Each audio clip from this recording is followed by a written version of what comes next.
চটপটার মাল নয়। চাচা চাচা, সকাল থেকে কি কোনো বাঁশ বিক্রি হলো? না রে ভাতিজা, এখনো পর্যন্ত কোনো বাঁশ বিক্রি হয়নি। এই চুপ কর, একটা ফোন আসছে, মনে হয় বাঁশ কিনবে। হ্যালো, কে বলছেন? ভাই আপনার দোকানে কি বাঁশ আছে?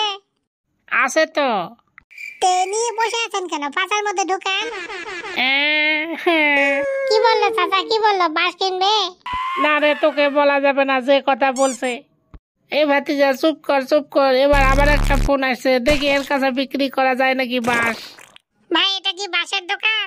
হ্যাঁ, বাঁশের দোকান। তে আপনার কাছে বাঁশ আছে? আরে আগের বারে তো বাস আছে বলছিলাম বলে পাঁচায় ঢুকাতে বলছিল, এবার তো এটা আর বলা যাবে না। না ভাই না, বাস নাই। ও, তাহলে কি সবগুলা পাতার মধ্যে ঢুকে দিবেন? আবার ঠকাই দিল রে, ঠকাই দিল। চাচা এবার কি হলো, কি হলো? এবারে যা হয়েছে তোকে বলা যাবে না, চুপ থাক। কেরে আপু, এই বাসালার সাথে তুই কেন বিরক্ত করতেছিস? এই আরে একটু বাসালার সাথে মজা করতেছি, বুঝিস না কেন? বেশি মজা করতে যাস না, বাঁশ যদি উল্টা তোকে দেয় তো দেখিস না, আবার তো খবর হয়ে যাবে। আরে না, এত সহজ না আমাকে বাঁশ দেওয়া। তারা আরেকবার ফোন দেয়।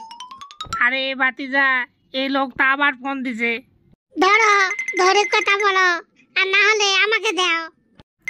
না, এবারে আমি একটু কথা বলি। এবারে আমি ওই দুটা কথাই বলবো না, বাস আছেও বলবো না, নাইও বলবো না। ঠিক আছে, ঠিক আছে। হ্যালো, ও দোকানদার ভাই, দোকানদার ভাই, বাঁশ আছে? একবার তো বাঁশ আছে বলে অপমান করলো, একবার বাঁশ নাই বলে অপমান করলো, এবার এমন একটা কথা বলবো, কি বলবো ভাই, আসলে বাঁশ আছে আবার নাই, দুটাই আর কি। কেন কেন?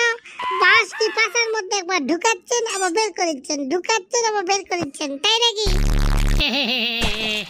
এ বাঁশের ব্যবসা আর জীবনে করবো না, বাস্তা বাঁশের ব্যবসা।